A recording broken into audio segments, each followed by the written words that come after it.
Last video, folks. Let's learn how to report all the work that you have done so far. On this video, you will learn some of the most important reports that a Microsoft project offers to you, where they are and how to export them. Let's see the intro and start learning how to report your work.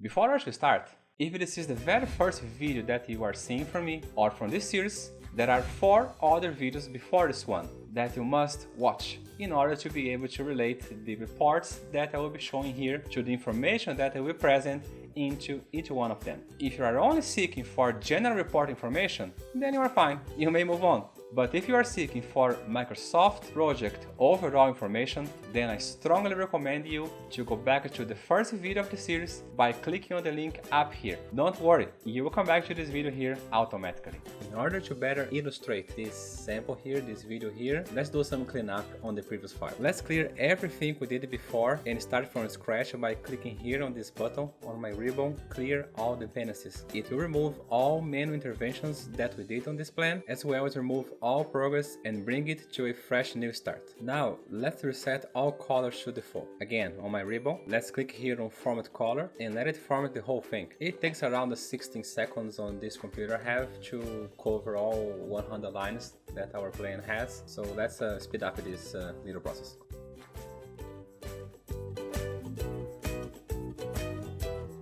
Then let's move this plan to start 2 months ago in order to have some progress to present. Let's click here on project, move project, and inform the date as Monday, August 30, 2020. Now let's make everything completed until current date. How to do it? Quite simple. Let's see the screen. Here on project, let's click on update project, confirm that the date here on the drop down is today and hit OK. Don't need to change anything else on any other option. Now let's level Steve Jobs and have only Steve Wozniak overallocated to easy our explanations. We click here on resource, then resource sheet, choose Steve Jobs and hit level resource. On the pop-up that comes, hit level now. In this way, Steve Jobs, who was overallocated all across the plan, he will now become completely to straightforward 8 to 5 p.m. like a regular worker of any company. Now let's make a couple of tasks late in order to better illustrate the reports. See here on Gantt view, the 2 task bar becoming gray, that represents these tasks are late. If you don't see these gray bars on your late tasks, just do right click on the Gantt view, choose show hide bar styles and make sure to mark late tasks. Let's now take a baseline for the report to work. Remember when I mentioned about the baseline on the video 4? If you don't, the link is right here on the corner. Pause here, control click on it, you're gonna open a new tab, see that video, then come back here. Alright? All set. Our plan is ready to go. Let's now see some graphics. Let's see the report, the Burndown, which is very popular nowadays in this new agile trend. Go here to report, dashboard and Burndown. Here you see 2 graphics, one related to work and another related to tasks. The one on the left side shows you how much thousands of hours are left to be done and represents it through the gray line. Where you are with your work is represented with the orange line. You can't see the baseline remaining cumulative work, the blue line, because it's as same as the gray line and it's right behind it. The one on the right shows you the task perspective. As I just created the baseline and no task got any time deviation, just 2 are late, but these are not deviation, they are just late.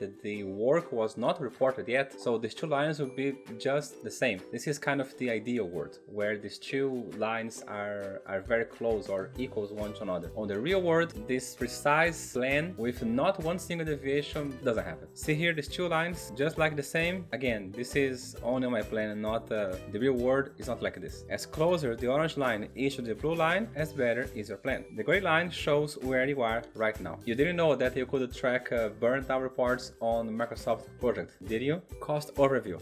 Go to report, dashboard, and then cost overview. Here you can see how much is the budget for your project, how much is left to invest on it, and which is the overall presentation complete. On the bottom part, you see more details toward the same information, as well as on the bottom right side, you see the same information shown above on the top left, but represented as a bar chart. On the top right, you see a line graphic showing you on orange, which is your cumulative cost, and on the blue line, it shows you how much percentage you have completed so far. The blue is a little weird here. here, but it's correct. See here on the top where the increasing line hits a point where it starts being flat? This point is 22%, just like it's being present here on the left. Project Overview. Go to Report, Dashboard, and then choose Project Overview. This is the report that you print and show to your managers. This is your daily or weekly report. And you were creating these things manually, don't you?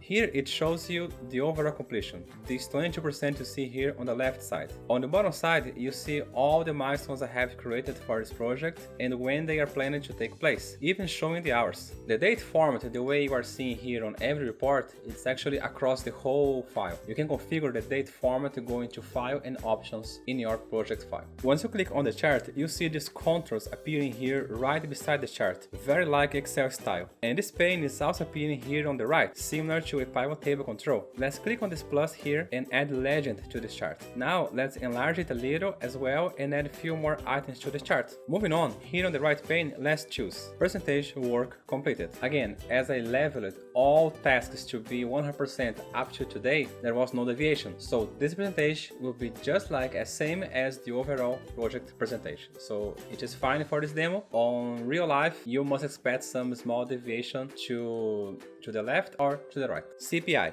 stands for Cost Performance Index. This is the division of the budget by the work completed. If the result is 1 or higher, your project is in good standing. If it's less than 1, means that you are spending more money than you planned. And also let's add SPI. It stands for Schedule Performance Index. It's the baseline work by the actual work. If this number is also 1 or higher, your plan is ahead of schedule, is ahead of time. If it's less than 1, it's behind the schedule. Let's see the screen. In our case here, we are a little behind because there were 2 tests that are late. You can see this by this little blue deviation here on this edge. Now, if your managers know their things and know about the project management, once you send this chart to them as a report, they should congratulate you by such a professional information you are sending them. Very, very few people know about this. Very well, no? Earned Value Report. Earned Value Management helps you to quantify the performance of a project. It compares the cost and the schedule to a baseline to determine if the project is on track. This one started becoming a little technical and only people who really studied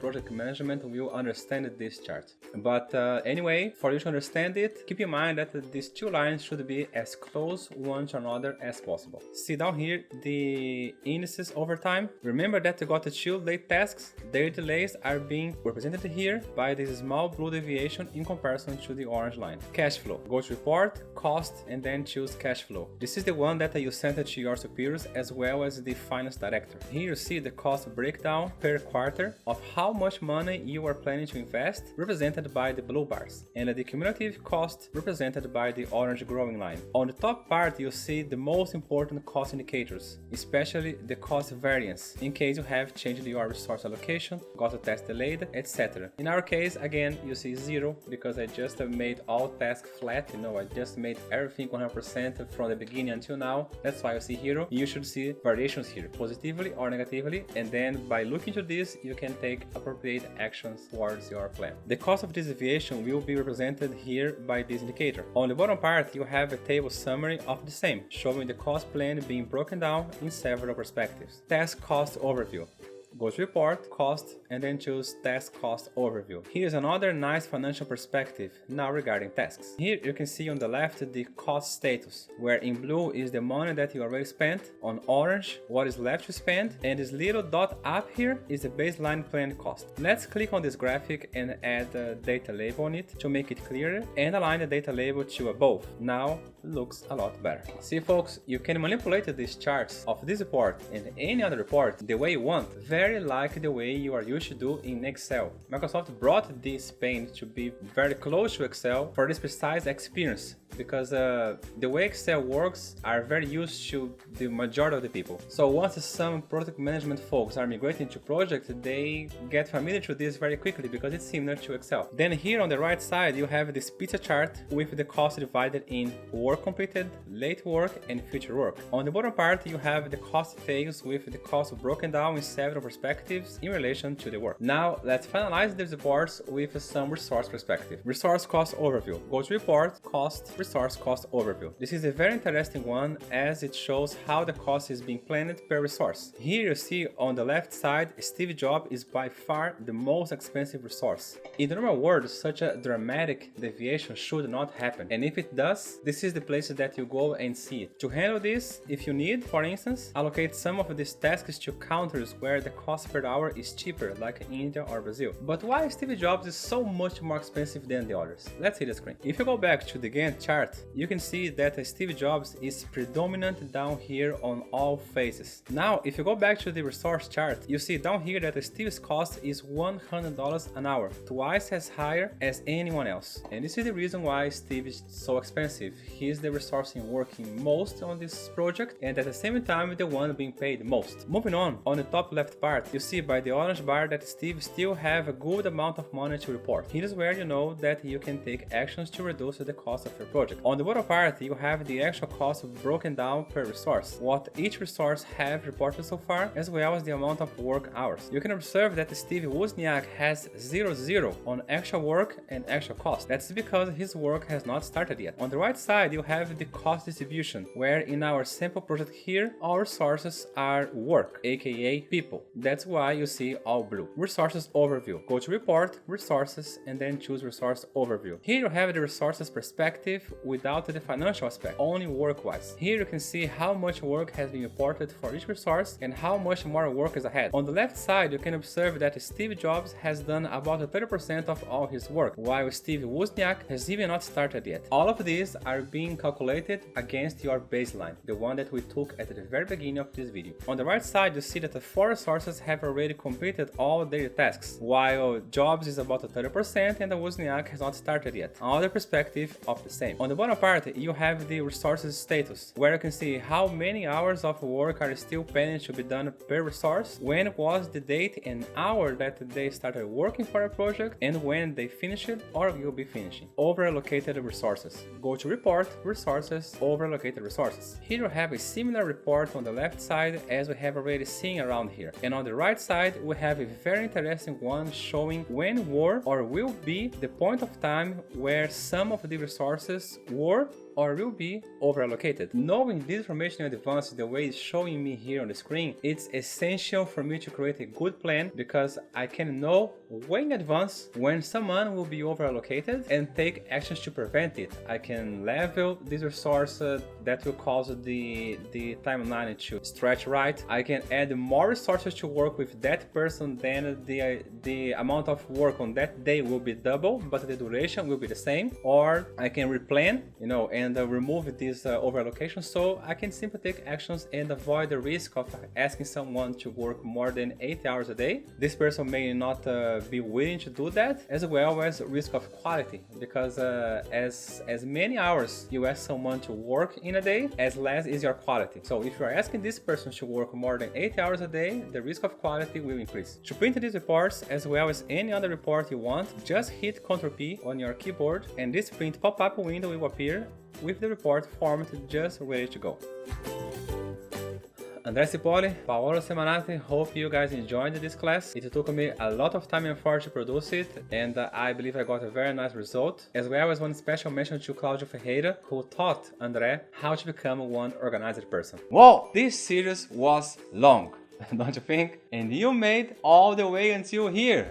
Well done, man! Now you know what are the basic project management concepts, how to navigate through Microsoft Project UI, how to configure Microsoft Project for a new project, how to create a plan and how to maintain it, how to use some of the most important reports. Right now, you are qualified to brag around that you know how to use a Microsoft Project better than 90% of everyone who self-proclaim, I know how to use the project. You know more. Down here in the comments, there is a link to a small list that I want to build with you, as I will start hosting live events on YouTube to clarify people's doubt on Microsoft Project. I'll be there most of the weeks talking about one of the aspects that we spoke here: overall, UI, config, planning, maintaining, and reporting. If you work with Microsoft Project or will soon start working with it, this is the place where you'll be able to share your doubts and see me answering them on live, mentioning you